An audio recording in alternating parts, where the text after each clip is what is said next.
I've come to realize something about mornings. The first few minutes after I wake up, before the phone rings, before the world comes rushing in, are some of the most powerful minutes of the day. And as I've grown older, those minutes feel like more than just a routine. They feel like a choice between beginning the day steady and strong or stumbling into it, foggy and unprepared. Now, I don't believe in miracle promises. I won't tell you that a single habit will suddenly add decades to your life. But I do believe, and the research agrees, that what we do right after waking has a lasting impact on how we age. It shapes our energy, our memory, even our independence. So today, I want to share 5 small morning habits. 5 rituals that don't take more than a few minutes, but can change the way you carry yourself through the day. They aren't flashy, they aren't complicated, but practiced with intention, they can become anchors of strength and clarity, especially after 65. Before we dive in, if you find comfort in honest conversations like this, hit subscribe. We share stories that don't just pass time, they help make sense of it.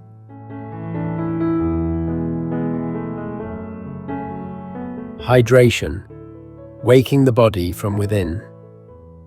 The first step is simple. Drink a glass of water. It sounds almost too basic, doesn't it?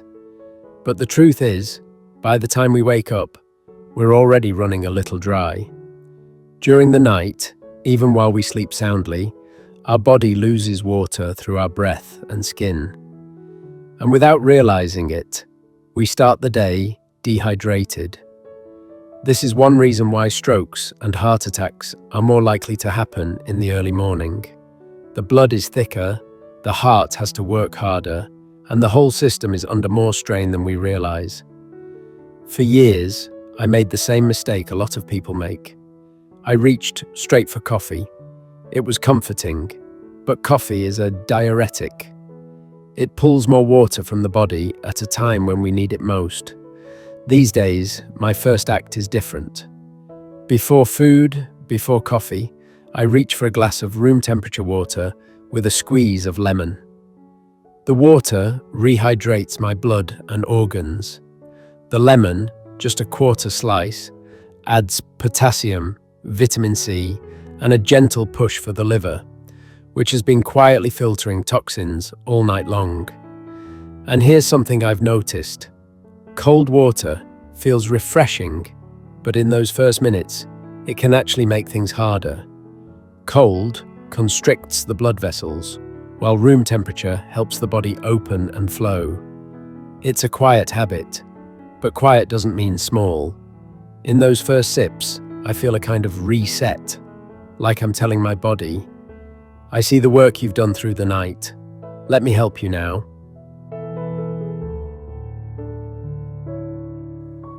Gentle movement, telling the body, we're ready. The second habit is movement, not exercise, not a workout. Just enough motion to let the body know we're shifting gears. Think about it. After hours of lying still, circulation slows, joints stiffen, and sometimes when we get up quickly, we feel dizzy or off balance. That wobbliness, those first unsteady steps, can be dangerous as we age, but it's not inevitable. What I do is simple. Before I head off to the kitchen, I stand beside my bed, feet shoulder width apart. I take a slow, deep breath and lift my arms over my head. I hold it there for a moment, lungs filling with fresh air.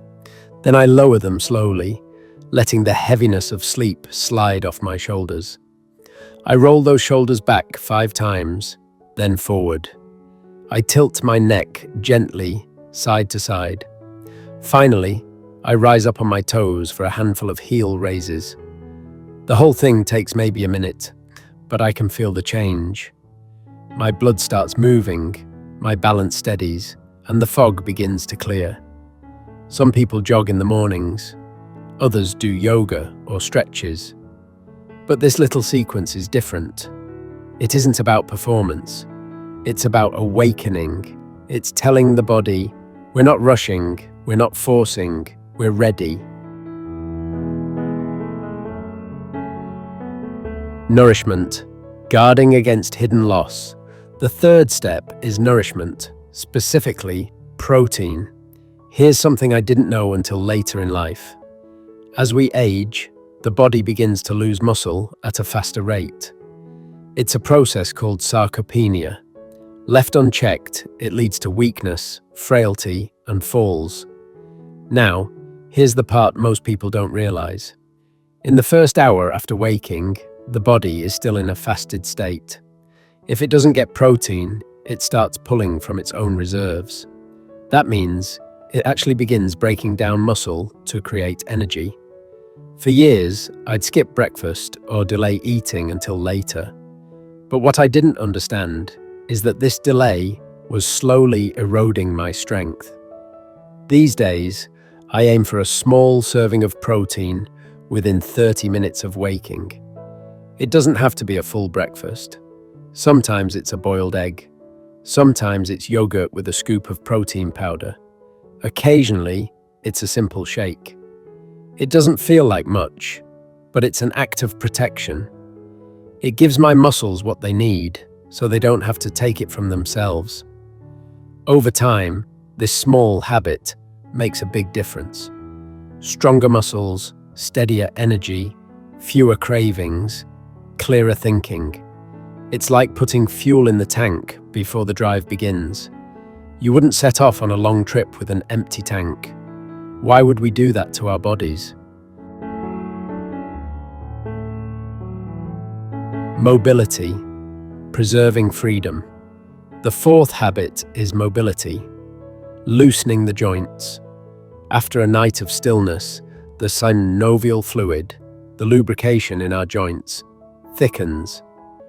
If we jump straight into the day, bones grind against bones, irritation builds, and over time, that turns into inflammation and damage. So before I leave the bedroom, I sit on the edge of the bed. I roll my ankles, slow and steady, 10 times in each direction. Then I circle my knees gently. I stand, hold onto the back of a chair, and twist my torso left and right. A slow lean to one side, then the other. It doesn't take more than 90 seconds, but it changes the way I carry myself through the rest of the morning. My joints feel looser, my balance sharper. And here's the truth. Mobility isn't just about comfort, it's about freedom. Because when mobility is lost, independence often goes with it. A few small rotations, a few mindful stretches, it feels like telling my body, I respect what you've carried me through, and I intend to keep you moving freely. Mental clarity. Strengthening the mind. The fifth and final step is for the mind. I've learned the hard way that if I don't guard those first minutes, they get filled by noise. The phone, the news, the endless stream of demands. And once that noise enters, it's hard to quiet it again. So I take a single minute to practice mental clarity. I sit quietly, close my eyes, and replay yesterday. But backwards. What did I eat for dinner? Who did I talk to in the afternoon? What was the weather that morning? This small practice, repeated over time, builds what scientists call cognitive reserve. Think of it as a savings account for the brain. It strengthens connections, improves recall, and helps the mind stay sharp even as the years pile up.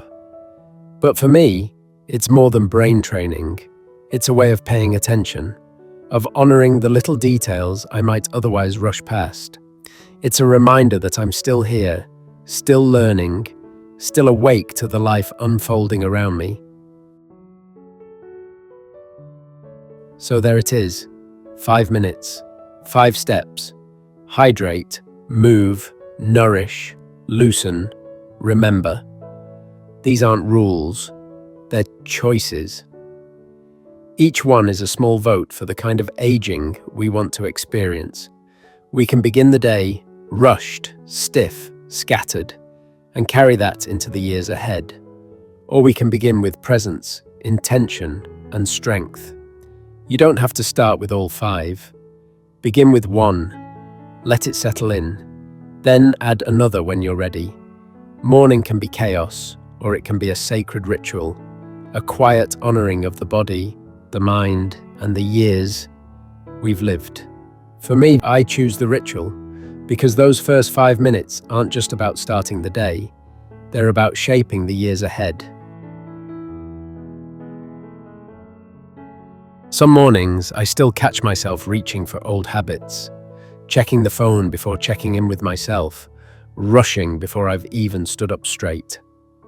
On those days, these 5 minutes feel less like a routine and more like a reset button, a chance to begin again, gently, on purpose.